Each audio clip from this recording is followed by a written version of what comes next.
রাস্তায় বিধ্বস্ত অবস্থায় আলু থালু বেশি একটা মেয়ে হেঁটে চলছে। মেয়েটি মাতাল না হলেও মাতালের মতো করেই হাঁটছে। রাস্তা দিয়ে হাঁটতে হাঁটতে মেয়েটি বেশ করে কয়েকবার হোঁচটও খেয়েছে, কিন্তু সেসব দিকে কোনো খেয়াল নেই। কোথায় যাচ্ছে, কিভাবে যাচ্ছে, কোন জায়গা দিয়ে যাচ্ছে, এখন রাত না দিন সেসব কোনো খেয়ালই নেই। এমনকি হাঁটতে হাঁটতে যে পায়ের জুতো জোড়াও ছিঁড়ে গেছে সেটারও ভ্রক্ষেপ পর্যন্ত নেই। শুধু তার নয়, কয়েকবার গাড়ির ধাক্কাও খেতে খেতে বেঁচে গেছে। আল্লাহ বাঁচিয়ে নিয়েছে, কিন্তু সবসময় কি এইভাবেই বাঁচাবে? নির্জন অন্ধকারের রাস্তা, যদিও সারা শহর ঘুমে অচ্ছন্ন, কিন্তু এমন অন্ধকার রাস্তাতে অনাশায়ী বিপদ আপদ ঘটতে যায়। শেয়াল কুকুরের নয়, কিছু নর পশুরা রাস্তাঘাটে সবসময় থাকে নারীদের নিরত্ত হরণের জন্য।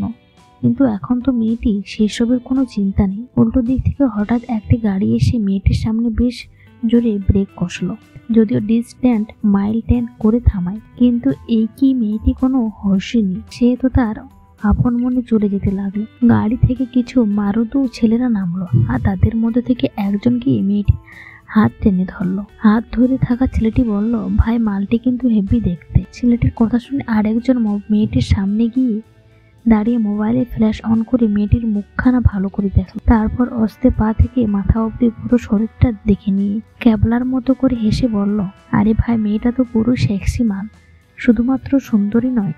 আরেকজন বলল, মেয়েটির জামা কাপড়ের অবস্থা তেমন বেশি একটা ভালো লাগছে না, দেখে তো মনে হয় অবশ্য কোনো ভদ্র বাড়ির মেয়ে হবে মনে হচ্ছে, কিন্তু তাও কেন জানি বিধ্বস্ত লাগছে।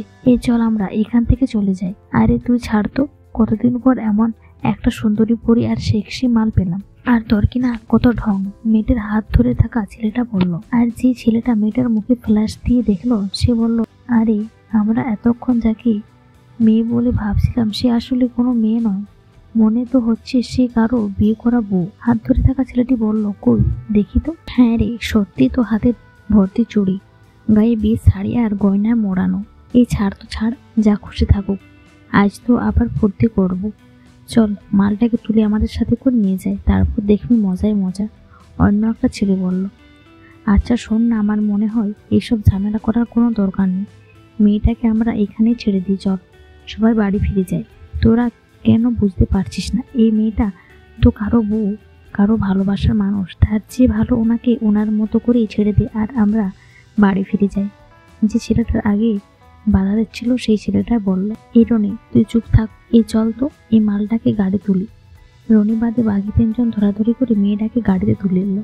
মেয়েটি যেই না গাড়িতে উঠলো, অমনি রনি 3 জনের উদ্দেশ্য করে বলল, তোদের সাথে আমার কিছু কথা আছে, তোমরা 3 জন গাড়ি থেকে নেমে যা। রনি, কি বলছিস? আমরা গাড়ি থেকে নামলেই যদি মেয়েটা পালিয়ে যায়? পালাবে না, ভয় নেই, পালানোর মতো চেতনা মেয়েটির মধ্যে নেই তা ভালো করেই বোঝা যাচ্ছে। তাও আমি গাড়িটা নক করে দেবো, তোরা 3 জন নেমে গেলি। এইবার তো অ্যাটলিস্ট নাম। রনির কথা শুনে গাড়ি থেকে বাকি 3 জন নেমে গেল, আর গাড়ি থেকে নামায় রনি গাড়িটাকে লক করে দিল। আর 3 জনের উদ্দেশ্য বলতে লাগলো, এই গাড়িটা যেহেতু আমার, তাই গাড়িটা এখন আমি চালাবো, তোদের কাউকে এখন আর গাড়ি চালাতে দেওয়া হবে না। অন্য আরেকটা ছেলে বলে উঠলো, ভাই, এবার তো তোর গাড়ি আমরা কেউ চালাবো না, তোর গাড়ি তুই চালাবি। আরে ভাই, তুই চালালে তো আমরা মজা নিতে পারবো। কি রে, কি বলিস তোরা? ছেলেটা এমন কথা শুনে বাকি 2 জন হাসতে লাগলো।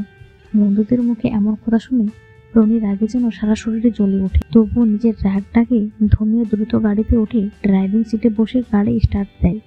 গল্পটা কেমন হয়েছে অবশ্যই কমেন্ট করে জানাবেন।